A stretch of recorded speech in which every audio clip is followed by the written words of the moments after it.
Salutare, om bun! Mă bucur că ești prezent la un nou material cu vibrații înalte. Profit de acest moment pentru a te anunța că am rescris manualul de meditație. Ediția din 2021 are 59 de pagini și poate fi descărcată dacă intri pe linkul din descriere sau din zona de comentarii. Lasă-mi, te rog, adresa de e-mail și îți trimit o copie personal cât se poate de repede. Îți mulțumesc!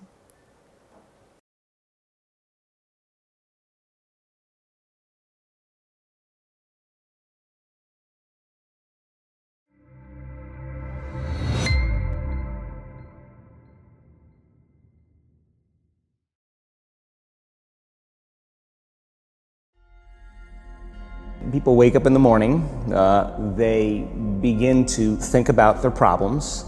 Those problems are circuits of memories in the brain. Each one of those memories are connected to people and things at certain times and places. And if the brain is a record of the past, the moment they start their day, they're already thinking in the past. Each one of those memories has an emotion. Emotions are the end product of past experiences. So the moment they recall those memories of their problems, they all of a sudden feel unhappy, they feel sad, they feel pain. Now, how you think and how you feel creates your state of being. So the person's entire state of being when they start their day is in the past.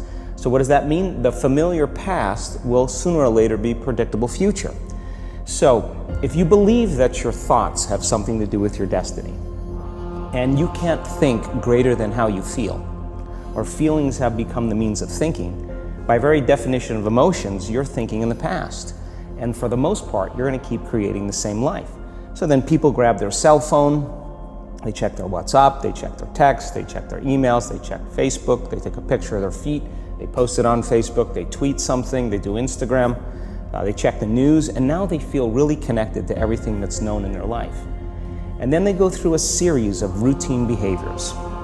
They get out of bed on the same side, they go to the toilet, they get a cup of coffee, they take a shower, they get dressed, they drive to work the same way, they do the same things, they see the same people, they push the same emotional buttons, and that becomes the routine, and it becomes like a program. So now they've lost their free will to a program, and there's no unseen hand doing it to them. So when it comes time to change, the redundancy of that cycle becomes a subconscious program. So now, 95% of who we are by the time we're 35 years old is a memorized set of behaviors, emotional reactions, unconscious habits, hardwired attitudes, beliefs, and perceptions that function like a computer program. So then a person can say with their 5% of their conscious mind, I want to be healthy, I want to be happy, I want to be free. But the body's on a whole different program. So then how do you begin to make those changes? Well, you have to get beyond the analytical mind, because what separates the conscious mind from the subconscious mind is the analytical mind. And that's where meditation comes in, because you can teach people through practice how to change their brainwaves, slow them down. And when they do that properly, they do enter the operating system where they can begin to make some really important changes. So most people then wait for crisis or trauma or disease or diagnosis. They wait for loss, some tragedy to make up their mind to change. And my message is, why wait? And you can learn and change in a state of pain and suffering, or you can learn and change in a state of joy and inspiration. And I think right now, the cool thing is that people are waking up. Most people spend 70% of their life living in survival and living in stress. So they're always anticipating the worst case scenario based on a past experience. And they're literally, out of the infinite potentials in the quantum field, they're selecting the worst possible outcome, and they're beginning to emotionally embrace it with fear. And they're conditioning their body into a state of fear. Do that enough times, the body has a panic attack without you. You can't even predict it because it's programmed subconsciously. So people become addicted to the rush of those emotions, and they use the problems and conditions in their life to reaffirm their limitation, so at least they can feel something. So now when it comes time to change, you say to the person, why are you this way?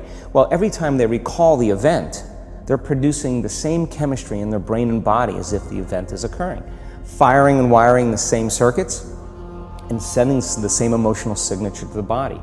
Well, what's the relevance behind that? Well, your body is your unconscious mind.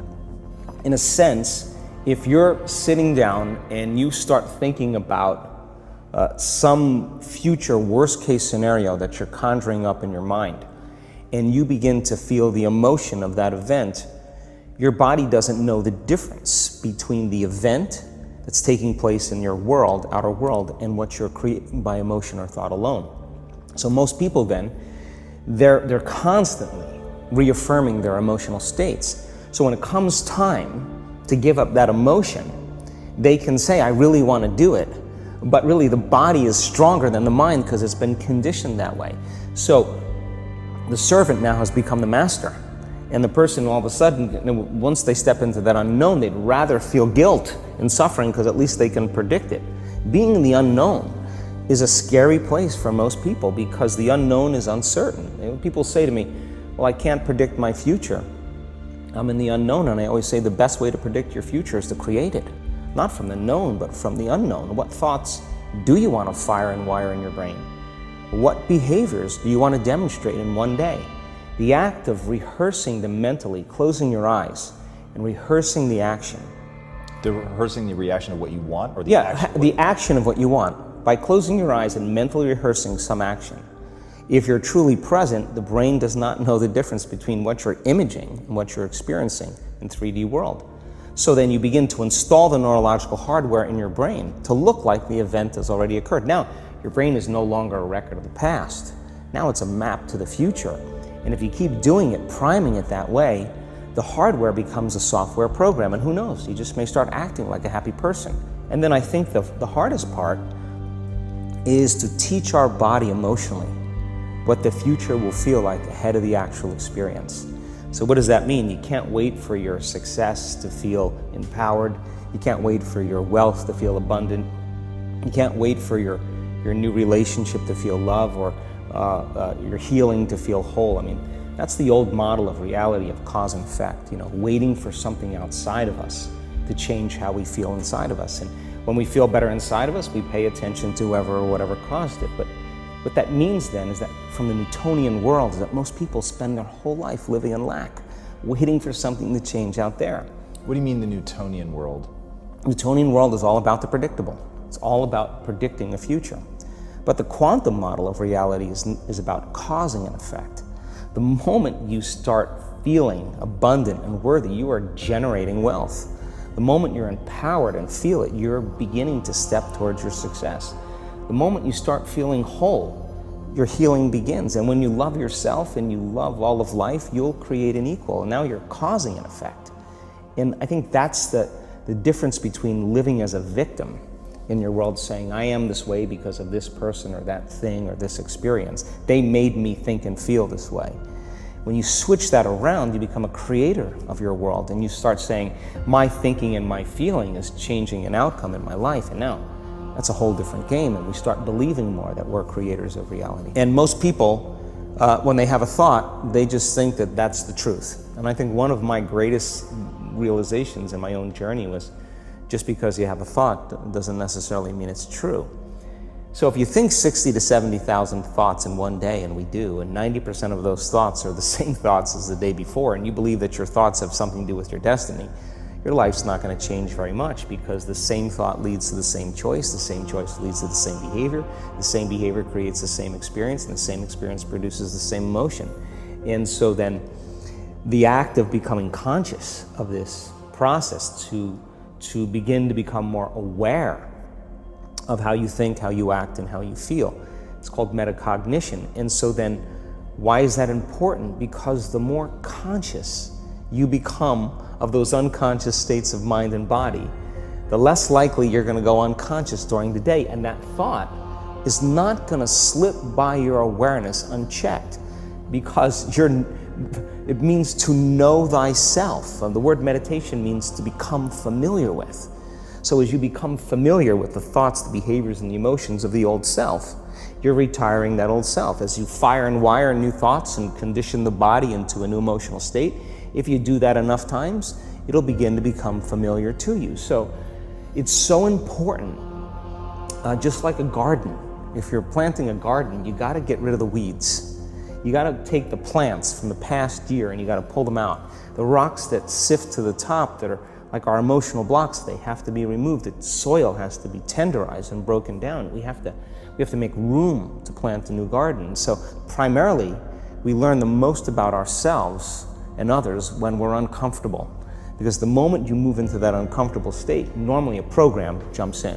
When that program jumps in, it's because the person doesn't want to be in the present moment and engage it consciously. If you're not being defined by a vision of the future, then you're left with the old memories of the past and you will be predictable in your life. And if you wake up in the morning and you're not being defined by a vision in the future, as you see the same people and you go to the same places and you do the exact same thing at the exact same time, it's no longer that your personality is creating your personal reality. Now your personal reality is affecting or creating your personality. Your environment is really controlling how you think and feel unconsciously. Because every person, everything, every place, every experience has a neurological network in your brain. Every experience that you have with every person produces an emotion. So some people will use their boss to reaffirm their addiction to judgment. They'll use their enemy to reaffirm their addiction to hatred. They'll use their friends to reaffirm their addiction to suffering. So now they need the outer world to feel something. So to change then is to be greater than your environment, to be greater than the conditions in your world, and the environment is that seductive.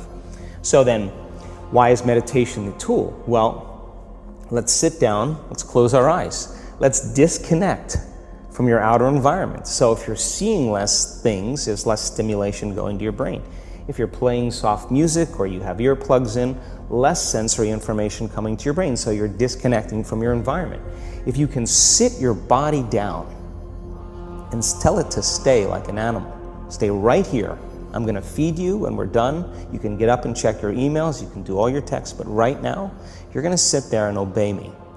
So then, when you do that properly, and you're not eating anything or smelling anything or tasting anything, you're not up experiencing and feeling anything, you would have to agree with me that you're being defined by a thought, right?